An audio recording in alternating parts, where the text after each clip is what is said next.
Presenting by MM Production.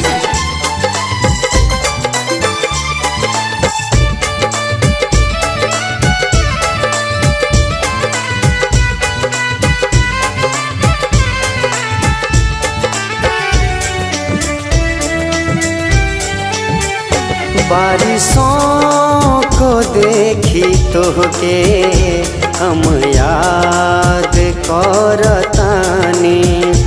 बारिशों को देखी तोहके हम याद करतानी। मालूम नहीं खे तोहके हम कैसे रहतानी। मालूम नहीं खे तोहके हम कैसे रहतानी। बारिशों को देखी तोहके हम याद करतानी। बारिशों को देखी तोहके हम याद करतानी।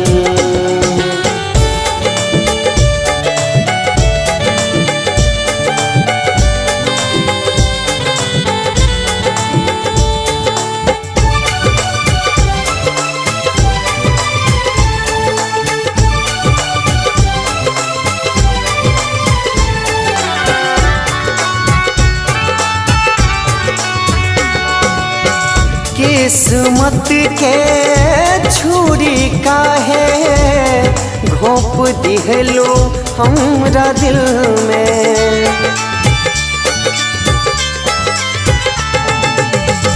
दोसरे से शादी कैलू तू भरल महफिल में।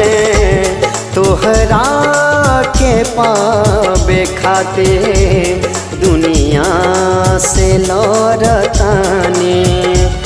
मालूम नहीं खे तोहके हम कैसे रहतानी। मालूम नहीं खे तोहके हम कैसे रहतानी। बारिशों को देखी तोहके हम याद करतानी। बारिशों को देखी तोहके हम याद करतानी।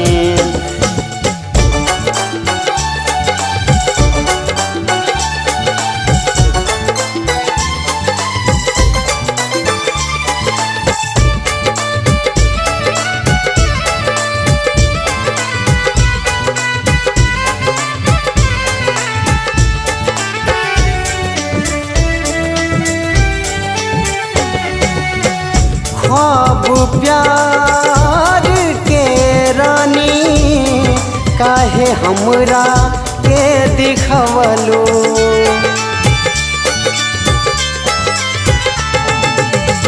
काहे कैलू बेवफाई आंसू खून के रुअवलो।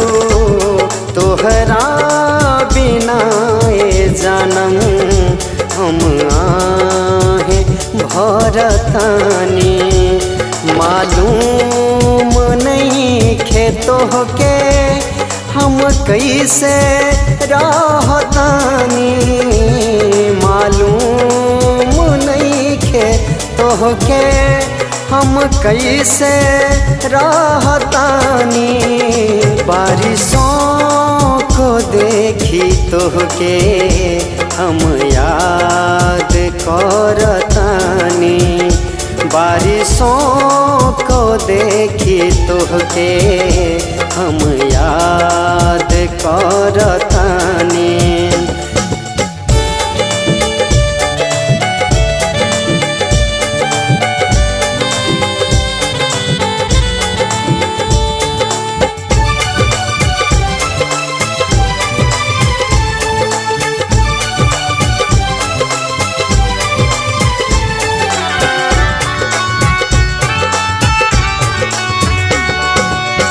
तोहरा नइखे गम ए रानी, जियब कैसे तोहरा बिन हम।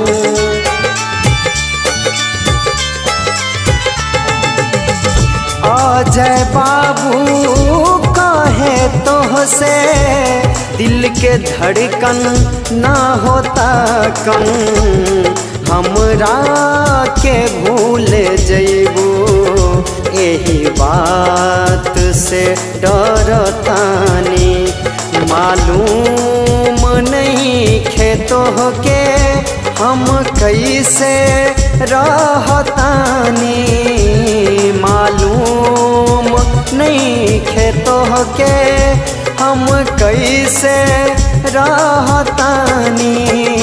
बारिशों को देखी तोहके हम याद करतानी, बारिशों को देखी तोहके हम याद करतानी।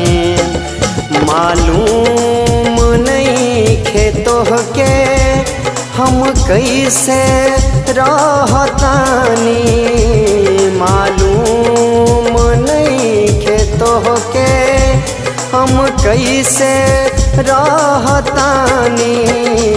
बारिशों को देखी तोहके हम याद करतानी, बारिशों को देखी तोहके हम याद करतानी। Presenting by MM Production.